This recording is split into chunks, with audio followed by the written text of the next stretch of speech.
It is funny how the things you hide the hardest are always the ones that come spilling out when you least expect them. Or maybe it is cruel, like the universe holding a magnifying glass over your most fragile secret, setting it on fire just to watch you squirm. Either way, the moment Ethan unfolded that letter, I knew my life was about to split in two. The dorm room smelled faintly of pizza grease and laundry detergent, the kind of mix only two college boys could live with. Ethan was slouched at my desk, rifling through a stack of papers I had stupidly left unguarded. I had gone to take a shower, never imagining that the thin line between friendship and something far more dangerous would be shattered by a single sheet of ink-stained paper. When I pushed open the door, still damp, towel draped around my shoulders, I froze. He was holding it, not just holding it, treading it. His brows knit together, his lips parting ever so slightly, as if he couldn't quite believe what he was seeing. And in that moment, I swear the world narrowed to the sound of my heartbeat hammering against my ribs. The letter was supposed to stay hidden forever. A confession I had written late one sleepless night, words pouring out of me like a wound that couldn't stop bleeding. It was messy, desperate, full of the things I could never say out loud. How his laugh felt like sunlight cracking through clouds, how every brush of his shoulder against mine left me wrecked, how I loved him in ways that terrified me. Now he knew. "Ethan," I croaked, my throat dry as dust. His eyes lifted, piercing through me, and for the first time in 2 years of being his roommate, his best friend, his everything but not really, I couldn't read what was in them. "You wrote this." His voice was quiet, almost too careful, as if he was afraid I might shatter. I wanted to lie. God, I wanted to laugh it off, make some excuse about a creative writing assignment, say it was a joke. But the truth sat heavy between us, undeniable. My silence said it all. For a long moment, neither of us moved. The hum of the cheap mini fridge filled the air, along with the muffled sound of music leaking from the room next door. Ordinary sounds, on a night that was anything but ordinary. He set the letter down on the desk, his fingers lingering on the crumpled edge. Then slowly he stood. "Why didn't you tell me?" His tone wasn't angry. If anything, it sounded hurt. I couldn't meet his gaze. My hands twisted the towel, knuckles white. "Because you're you and I'm me, and you don't. You don't look at guys like that." Ethan's chest rose and fell, a heavy sigh slipping from his lips. He stepped closer, and I could feel the heat of him even before his hand reached out, tentative as if testing whether I'd flinch. His fingers brushed mine just barely, and I almost collapsed under the weight of it. "I don't know what you think I feel," he said, softer now. "But maybe you should have let me decide for myself." That was when I looked up, really looked. And for the first time, I caught something in his eyes I had been too blind or too afraid to see before. Uncertainty, yes, but also something deeper, something that flickered like a flame caught in the wind. Hope. Our story didn't begin the way most people's did. It wasn't with a kiss under fireworks, or a hand slipping into mine at a party. No, it began with silence. With walls built so high around my heart I thought no one could ever climb them. But Ethan had always been reckless. He had this way of living like the world was meant to be tasted, touched, conquered. He played basketball with a grin that made half the girls in our dorm swoon. He studied at odd hours, sprawled across his bed with highlighters scattered around like candy. He talked too much, laughed too loud, and had this infuriating habit of stealing my hoodie when his was in the laundry. And I loved him. I loved him so much it hurt to breathe sometimes. But I told myself it was safer to bury it. After all, what were the chances that Ethan Hayes, the golden boy of our campus, would ever look at me? Daniel Rivera? The guy who couldn't even say the words, "I like you," without choking? So I buried it. And then one stupid piece of paper ruined everything. Or maybe it saved me. That night, after the letter, things didn't magically fall into place. If anything, they became more complicated. Ethan didn't storm out. He didn't laugh in my face. He sat back down on his bed, arms crossed, staring at me like he was waiting for me to explain my entire existence. And I tried, I really did, but the words tangled in my throat. All I managed was, "I never wanted you to know." "Too late for that," he muttered. But then, after a pause, "So what happens now? What happens now?" I had no answer. My life had always been divided into before and after moments: before college, after high school. Before my mom left, after my dad stopped pretending everything was fine. But this felt bigger, like I was standing on the edge of something I couldn't name. I don't know, I whispered. Ethan studied me for a long time, then shook his head. You're such an idiot, Danny. My chest caved in at that. I thought it was over, that I had ruined everything. But then he laughed short, breathless, disbelieving. An idiot for thinking I'd hate you for this. And just like that, the ground beneath me shifted. But let me be clear, this wasn't a fairy tale. The days after that night were messy. Awkward silences stretched between us like tightropes, fragile and dangerous. Sometimes he'd catch me staring, and instead of looking away, he'd hold my gaze until my skin burned. Sometimes he'd brush past me in the kitchen, his hand grazing my waist like an accident that wasn't an accident. And every time I fell harder. I kept waiting for him to pull back, to laugh, to say he was just messing with me. But he didn't. If anything, he leaned in. Little by little, the space between us shrank. Until one night, it disappeared altogether. Ethan didn't ask me again that night. After the storm of the letter, after his laugh that wasn't really a laugh, after my silence that wasn't really silence, he just let it be. He climbed into his bed across the room, tossed his phone onto the pillow and said, "Good night, Danny." I stared at the ceiling for hours, every creak of the old dorm building sounding like a question I couldn't answer. Was it over? Or had something just begun? The next morning, he acted normal. Too normal. We walked to the dining hall like we always did, his hands stuffed in the pockets of his sweatshirt, his hair still damp from the shower. He teased me about my obsession with plain bagels. I teased him back about how he dumped half a gallon of cream into his coffee. If someone had watched us, they would have thought we were just two friends on a Wednesday morning, bantering our way through another day of college life. But underneath the surface, everything buzzed. Every brush of his arm against mine on the walk across campus felt loaded. Every laugh seemed stretched tight, like we were both playing a role neither of us quite believed in anymore. And then, in the middle of breakfast, he leaned closer, so close I could feel his breath against my ear. "Don't think I forgot," he whispered. The world around us blurred. Forks clinked, conversations hummed, but none of it mattered. I swallowed. About what? His lips quirked. The letter. Classes that day were impossible. I couldn't focus on the professor's voice, couldn't concentrate on the notes in front of me. All I could think about was Ethan's whisper, the way his gaze lingered on me a beat too long when we parted for lectures. And then, as if the universe wanted to toy with me, I ran into him in the library later. He was sprawled at a table with his laptop, headphones around his neck, tapping his pencil against a notebook. When he saw me, his grin widened, slow and dangerous. "Hey, Romeo," he said. I almost choked. "Excuse me, should I call you Shakespeare instead?" That letter had some serious poetry in it. He smirked, and I could feel the heat crawling up my neck. I hissed under my breath, "Keep your voice down." He leaned back in his chair, eyes sparkling with mischief. "Relax. I'm not telling anyone. Just saying. I didn't know you had it in you." I glared at him, but the damage was done. My hands shook as I tried to focus on my laptop screen. He kept watching me. I could feel it, and no matter how many times I told myself not to look back, I did. And every single time, he was already smirking. That night, back in our room, he cornered me. It wasn't dramatic, not at first.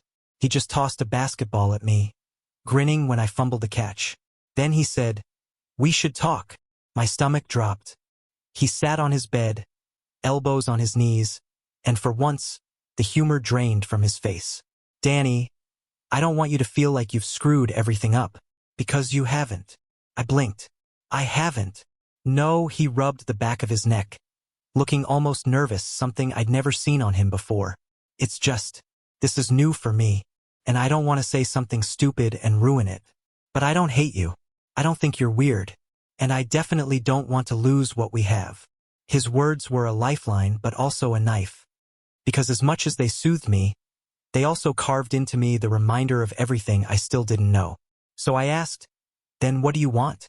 He looked at me for a long time, and the silence stretched so thin I thought it might break. Finally, he exhaled. "I don't know yet," he admitted. "But I want to figure it out with you." That should have been enough.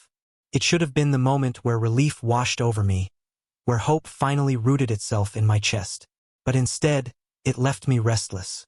Because how do you sleep when the boy you've loved for years says he doesn't know if he could love you back? But maybe he wants to try. That night, lying in our beds across from each other, the air thick with everything unsaid, I stared into the dark until I couldn't take it anymore. "Ethan," I whispered. His voice was drowsy, but alert. "Yeah. Do you ever think about us? Like, if things were different?" There was a pause. Then, all the time, I froze. My heart stumbled over itself. "You do?" "Yeah," he said quietly. "More than I probably should." I turned my head toward him, even though I couldn't see his face in the dark. "And what do you think when you do?" Another pause. A deep breath. Then, so softly I almost missed it, "That maybe different wouldn't be so bad." The next week blurred into a haze of half-steps and near-misses. He'd linger closer than necessary when we walked back from class. His hand would brush mine and stay just long enough to make me wonder.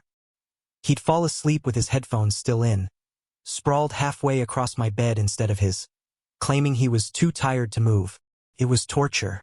Sweet, excruciating torture. And then, one Friday night, everything snapped. The dorm hall was loud, music and laughter spilling from someone's party down the corridor. But inside our room, it was just us. A half-finished pizza box on the floor, and a movie playing quietly on the laptop. Ethan was stretched out beside me on my bed, his arm draped casually behind my shoulders. Too casually. I couldn't focus on the screen.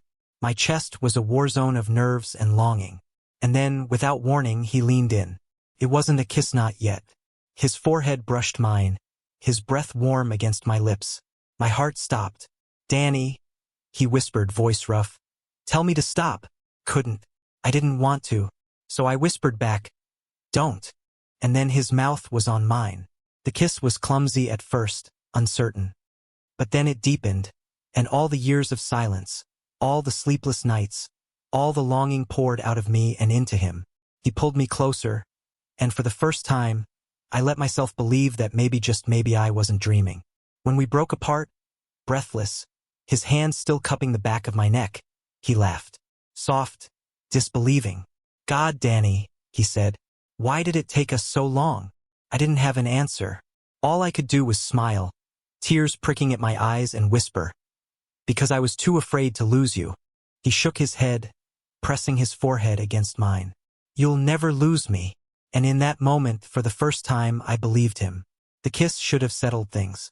It should have put the world back into balance, made every sleepless night and desperate scribble in that letter worth it. But the truth was, when Ethan pulled away, when the silence of our room swallowed us again, my heart wasn't just racing, it was panicking. Because now it was real. We weren't two friends dancing around the edge of something unnamed anymore. We weren't hiding in the comfort of maybes and what-ifs. We had crossed the line, and there was no going back. He must have seen the panic flicker across my face, because he smiled soft, almost shy, a look I'd never seen on him before. "Hey," he murmured, brushing his thumb against my jaw. "Don't overthink it." I let out a shaky laugh. "You do know who you're talking to, right?" His grin widened, that easy, infuriating confidence slipping back in. "Yeah, I know. That's why I said it." And then he kissed me again. The weekend that followed was a blur of moments I still replay in my head like a film I can't stop watching. We didn't label anything. We didn't sit down and define what had just happened. Instead, we lived inside the small bubble of our dorm room, where time seemed to move differently. He'd pull me onto his bed under the excuse of showing me something on his phone, only to end up kissing me until we both forgot what we were supposed to be looking at. He'd steal my hoodie again, but this time he didn't joke about giving it back, wore it like it was his. And me? I let myself fall, deeper and deeper, until I was dizzy from it. But bubbles don't last forever. Monday came, and with it, reality. The cafeteria was buzzing as usual. A sea of students clutching coffee cups and rushing to make their first classes. Ethan and I sat across from each other, trays between us, the weekend lingering in the way our knees brushed under the table. But then his teammates walked in. "Yo, Hayes," one of them called, clapping him on the back as they passed. "You coming to practice later?" "Yeah," Ethan replied, his smile quick, practiced. He leaned back in his chair, shifting just enough that the space between us widened. I felt it immediately, the retreat, subtle but sharp. I stabbed at my scrambled eggs, trying to ignore the ache in my chest. Of course, he couldn't act the same in front of them. Of course, whatever this wasn't something we could wave around like a flag. Still, it stung. And it kept stinging over the next few days. In class, he sat next to me like always, but his arm didn't brush mine. At lunch, he laughed with his friends, his easy charm intact, while I sat quieter than usual, the secret between us heavy in my throat. But at night, behind our locked dorm door, it was different. He'd crawl into my bed, pulling me against him like he couldn't stand the space between us. His kisses would grow hungrier, his hands lingering longer, and in those moments I felt seen. Wanted. It was like we were living two lives.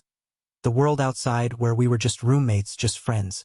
And the world inside where I belonged to him and he belonged to me. The cracks between those worlds were getting harder to ignore.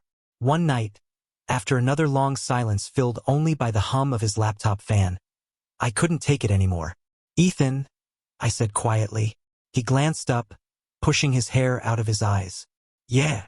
Do you ever get tired of hiding?" His expression faltered. He leaned back in his chair, exhaling slowly. "Danny, I'm not asking for some big announcement," I rushed on. Sometimes it feels like I don't exist when we're outside this room, and I don't know how long I can pretend."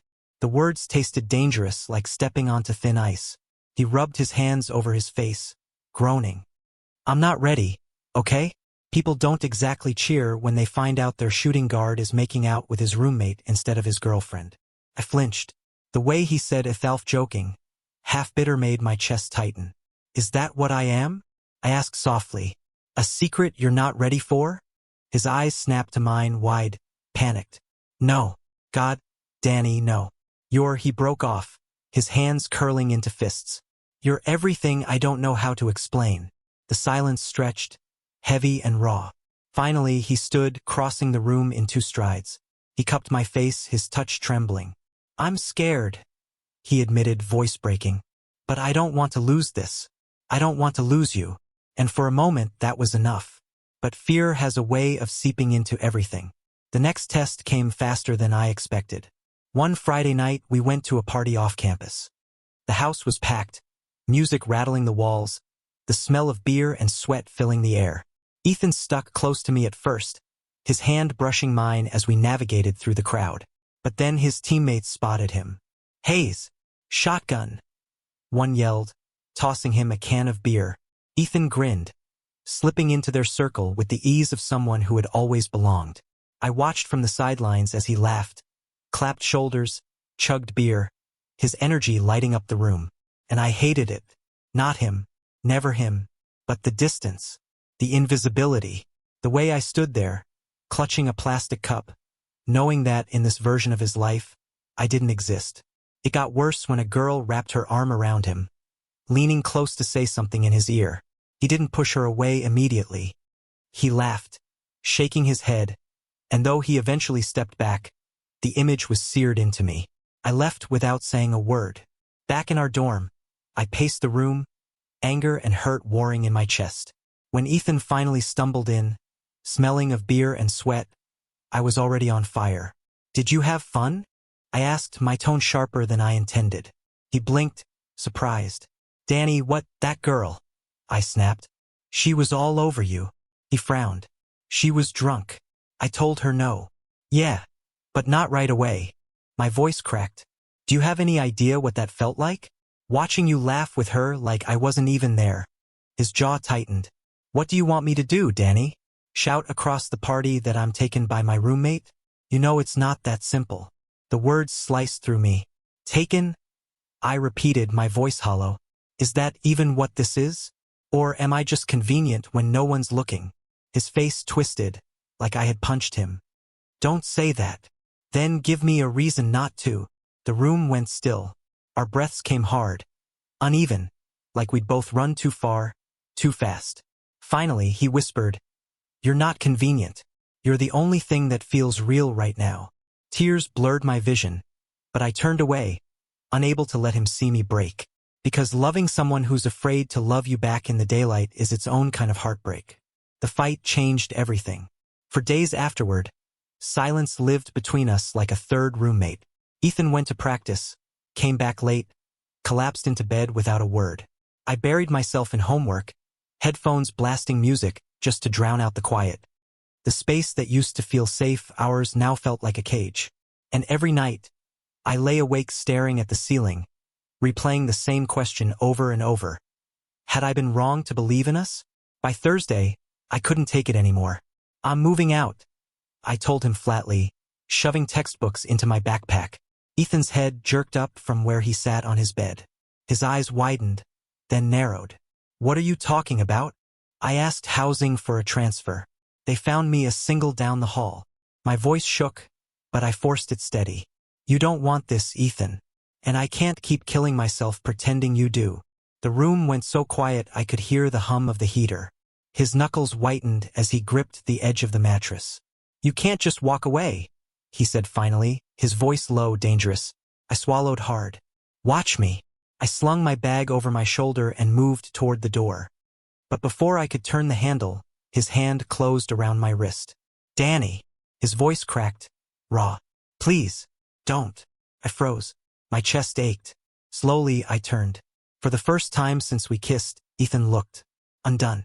His eyes were glassy, his jaw trembling as he fought to hold himself together.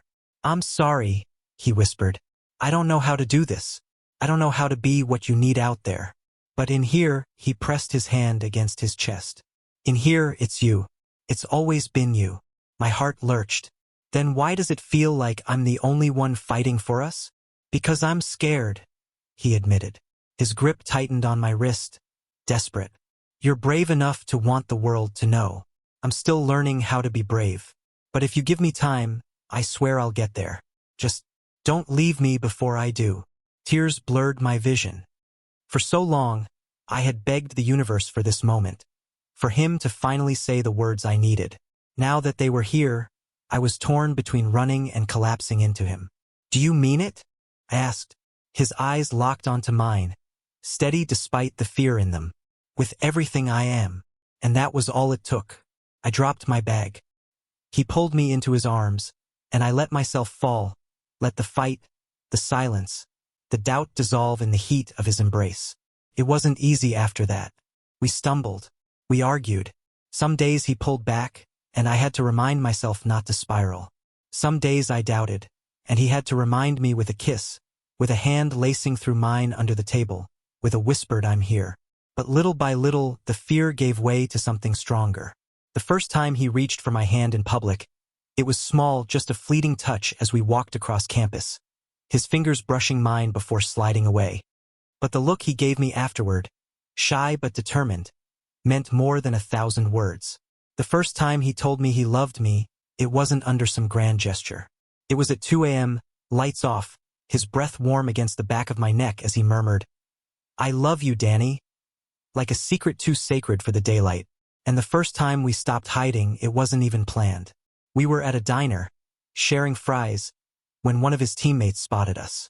I braced for the lie, the retreat.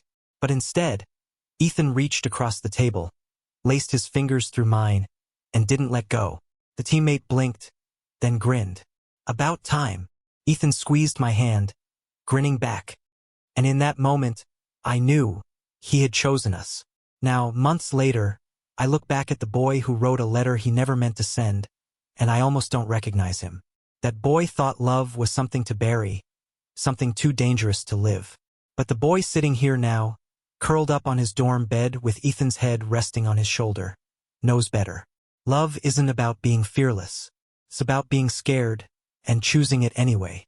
Ethan shifts, mumbling something half asleep, and I smile, brushing my lips against his hair. He stayed. We stayed. And against all odds, we're still here, together. And if I've learned anything, it's this. Sometimes the letters you never send still find their way home. Thank you for listening. If you find it interesting, please like and subscribe to follow the next stories.